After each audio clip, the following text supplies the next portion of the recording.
Hi everyone, A Bissen here, and this video is all about condominiums. Condominiums are really hot here in Florida, but did you know that they can sometimes have special financing requirements? In this video, we're going to cover everything you need to know about obtaining a mortgage for a condominium. We'll cover topics such as what makes condominiums so different, the 3 different types of condominiums, and the major types of financing you'll need to know for condominiums. Let's get started.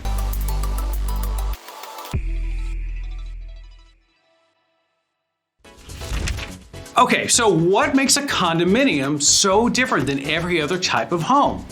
Unlike a single-family home or multifamily home, a condominium is a unique form of home ownership in which the interior space of the home is individually owned, while the exterior of the building and the land is owned collectively by your other fellow unit holders.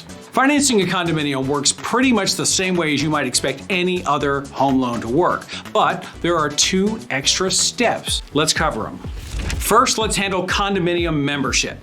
As soon as you go under contract on a condominium, one of the first things you'll need to do is apply for membership with the condominium association. The condominium can ask all sorts of different questions. They can even charge an application fee. They can question your occupancy intention. In other words, are you going to be living in this as your primary residence? Will it be a vacation or second home? Or are you intending to use the unit as an income-producing investment property? They can perform a background check. Some condominiums even have minimum age requirements, and some still require that you prove that you have a substantial down payment, sometimes much higher than the down payment you're intending for your new loan. The bottom line is, if you're going to be joining their community, you'll have to abide by their admission rules. And the second step is lender approval of the condominium. The condominium itself must qualify for the new loan as well.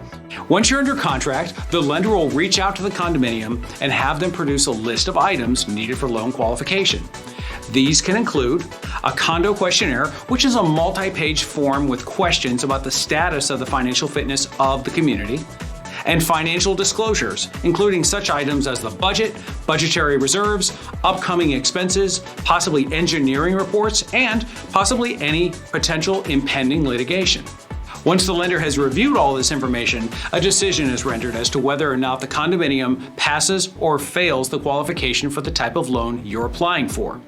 The qualifications for the condominium can vary by the type of loan program you're qualifying for, the occupancy type, the lender's own internal company policies, and the type of condominium you're trying to finance. So now that we've covered what makes condominiums different, let's take a look at the 3 different types of condominiums. First up is a condominium. This is a basic condominium, sometimes referred to as a warrantable condominium. It can be 1-story, 2-story, it can have a parking lot or parking garage, but no matter how it looks on the outside, it's the legal description of the unit that defines it as a condominium. It'll have a condominium association and sometimes a property management company to help run the day-to-day affairs. A well-run condo will set community limits on the number of investment units, limits on single entity ownership, maintain sufficient insurance coverage at all times, maintain the exterior and the common areas, and have at least 10% of the budget in reserves at any given time. They'll have their own community bylaws. A standard condominium that's well run will generally qualify for the conventional loan standards set forth by Fannie Mae and Freddie Mac, but they can sometimes also be approved by FHA, VA, and several other types of loan programs as well, which we'll cover. Next up is the non-warrantable condominium. A non-warrantable condominium looks just like a standard condominium, except that the association, for one reason or another, fails to meet one or more of the criteria set forth by Fannie Mae or Freddie Mac. Because it's not meeting Fannie Mae or Freddie Mac standards, it is not warrantable, hence the name non-warrantable condominium. Some of the common reasons why a condominium might fail such a review are a lack of reserves in the budget, and the number of investor units is too high as a percentage of the overall community, but there are many other reasons why it might fail. You can still get financing on a non-warrantable condo, but it won't be with a conventional loan program, FHA, or VA. It could be with a different type of loan program, however, which we'll cover in a moment. And the third and final condominium type is called a Condotel.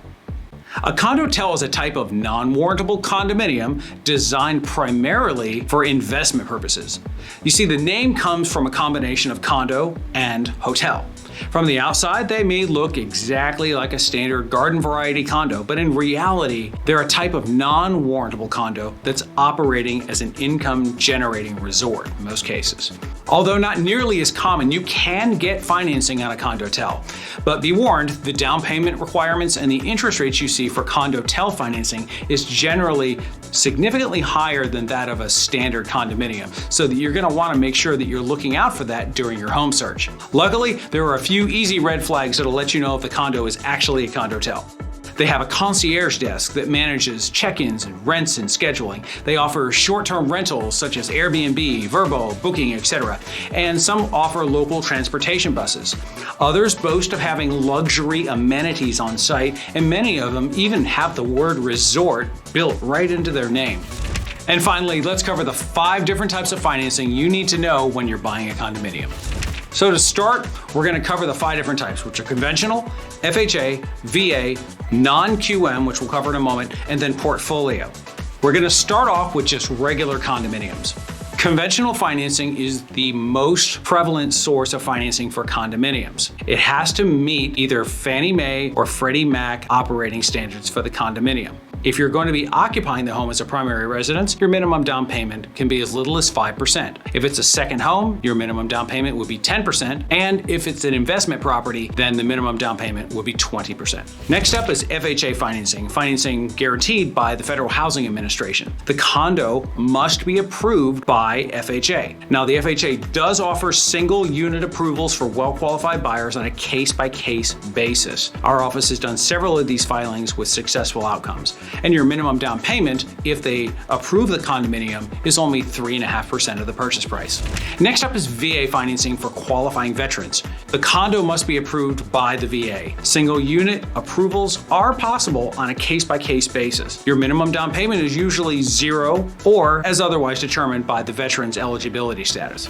Next up is non-QM loans. This stands for non-qualified mortgages. These are mortgages with more flexible types of terms, such as our Flex Loan program, our bank statement income program, and our 1099 income program. The minimum down payment for most of these types of programs ranges from 10% to 15%. And then finally, portfolio lending programs. That's where the lender isn't using Fannie Mae or Freddie Mac. They're making their own underwriting standards and they're standing behind their own loan.